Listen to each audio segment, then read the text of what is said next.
अवामी मरकज़ पार्टी दौलतपुर जे तरफ़ां अॼु एहतिजाजी मुज़ाहिरो आहे ऐं इन प्रेस रिलीज़ में असां पंहिंजो मौक़िफ़ रखूं था त अमेरिका जेको सॼी दुनिया खे ख़बर आहे त हुनजी सॼी दुनिया जे तेल गैस कोयले ऐं मइदनियात ते नज़र आहे। उन जी सूरत में हू मुख़्तलिफ़ मुल्कनि ते राता हणंदो रहियो आहे, जिन जो गुज़श्ता मिसाल आहे काफ़ी अरसनि खां वठी त हुन पंहिंजो असर रसूख़ अमेरिका जेको आहे सो ईरान जे अंदरि बि ॾसियो आहे ऐं मुख़्तलिफ़ मुल्कनि में ॿियनि मुल्कनि जी जेको आहे सो पसपाई जो ज़िम्मेवार बि अमेरिका आहे। जिन मुल्कनि वटि तेल गैस हूंदो उते इन्हनि खे दहशतगर्दी नज़र ईंदी ऐं हक़ीक़त इहा आहे त सभ खां वॾो दहशतगर्द अमेरिका ख़ुदि आहे। उनजो पाकिस्तान जे असर जेको अंदरि जेको असांखे असरु नज़र अचे थो उहो रियासत जे अंदरि हुकूमत जे अंदरि जेको सियासी अमल दख़ल आहे उहो कंहिंखां बि लिकल कोन्हे को ऐं IMF जे बैंक जे वर्ल्ड बैंक जे थ्रू जेके उन जूं पॉलिसियूं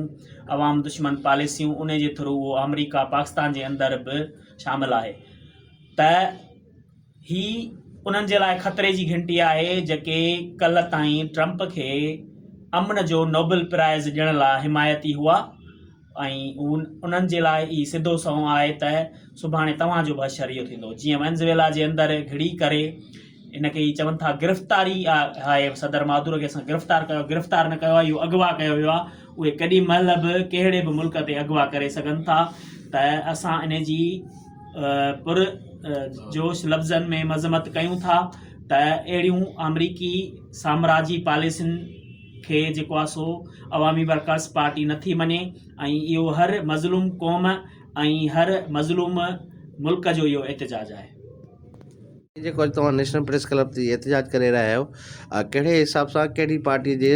हवाले सां तव्हां इहो ॿुधाइजो। आलमी साम्राज सरमाएदार ऐं उन्हनि जो सरदार ट्रंप असां ॾिठो त हिकु आज़ादु ऐं ख़ुदि मुख़्तियार मुल्क वेनेज़ुएला उन ते हमिलो करे सिधी तौर उन सदर खे अगवा करे खणी वञणु ऐं इहो ऐलान करणु त आउं कंहिं बि आलमी अदालत ऐं कानून ऐं अख़लाक़ियात खे नथो मञां ऐं जिते बि जंहिं बि मुल्क में मदनियात पेट्रोल आहे जेकॾहिं उहे असांजे हवाले न कंदा त असां उन्हनि ते कब्ज़ो कंदासीं। असां ॾिसंदासीं त आलमी साम्राज फ़लस्तीन, इराक़, शाम, मिस्र, अफ़गानिस्तान जी कहिड़ी सूरत हाल कई आहे। उन खां पोइ डेनमार्क ऐं जेके ॿिया मुल्क आहिनि उन्हनि ते उन जंग जो ऐलान करणु हिकिड़ी नई आलमी साम्राजी सूरत हाल खे जनमु ॾेई रही आहे। अॻु में ईअं थींदो हो त रजीम ज़रिए ऐं पंहिंजी बेठियत ऐं पंहिंजा जेके नुमाइंदा तौरु हुक्मरान करे ऐं उन्हनि मुल्कनि जी मदनियात ऐं तेल वसूल कयो, पर हाणे डायरेक्ट हिकु हमला करे उन्हनि जी मदनियात हासिलु करे इहो ऐलान कनि त असीं पाण ख़र्चु कंदासीं ऐं पाण उन ते कंट्रोल कंदासीं त ॾाढो ख़तरनाक सूरत हाल आहे। जेको आलमी